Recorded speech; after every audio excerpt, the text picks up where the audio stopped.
Hi. Fundraising is an art and a science, and both are critical for success in one-to-one fundraising for major and planned gifts. One of our training courses delves deeply into the personal soft skills of the fundraiser and how developing those skills can make you an elite fundraiser. The most important of those skills is what we call attentiveness, how we interact with prospective donor and really focusing on the quality of the connection. So we spent a lot of time in that training course understanding that.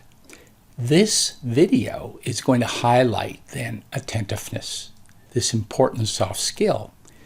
In fact, it's going to give 8 simple techniques that will dramatically enhance the quality of connection with prospective donors.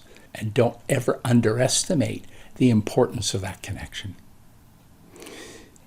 Changing one's behavioral skills is not easy. And in the training course, of course, we go into a lot of detail about how to initiate real change in your life. We're going to feature an excerpt from one of the training courses that features the soft skill of attentiveness and goes over these 8 techniques that you can develop. It takes lots of time, lots of practice, lots of understanding to initiate these changes, but they're very, very powerful in your ability as a fundraiser to secure significant gifts. But first, I'm Ken. This is the YouTube channel Empowerment Dialogue for Fundraisers. We're discussing everything about fundraising, really to empower you to empower others in fulfilling their philanthropic desires. I always welcome your comments, your suggestions. Please give them to me. There's a subscribe button in the corner and give me a thumbs up. All of that helps YouTube spread this forum to more fundraisers. Now let's look at the excerpt from the video. The first soft skill is attentiveness.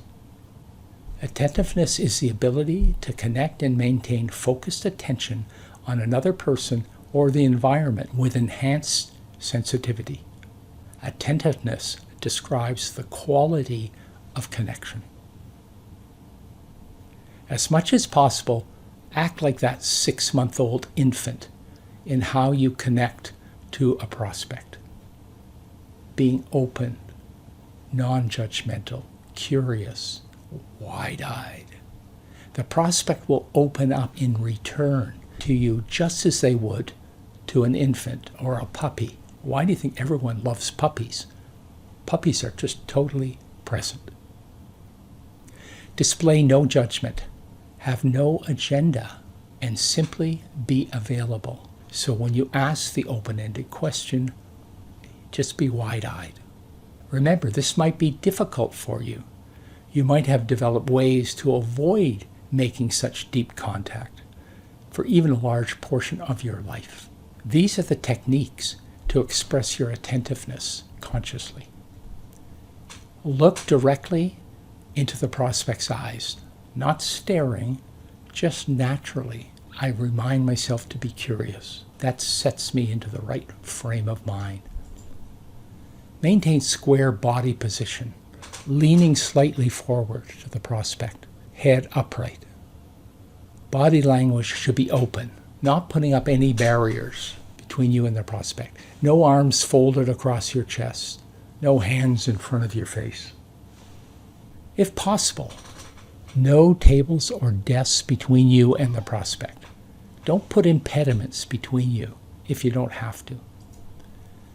On video, talk directly into the camera. It's hard, I know, it's a little thing there, not a person. So you have to imagine the person's eyes in the camera. And if possible, have the background be neutral and pleasant, no distractions.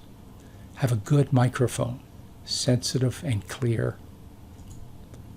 If you're speaking by telephone, speak as if you are face to face. When you do that and you can imagine you're talking to the person, you will act differently. Your demeanor will change. Your language will change.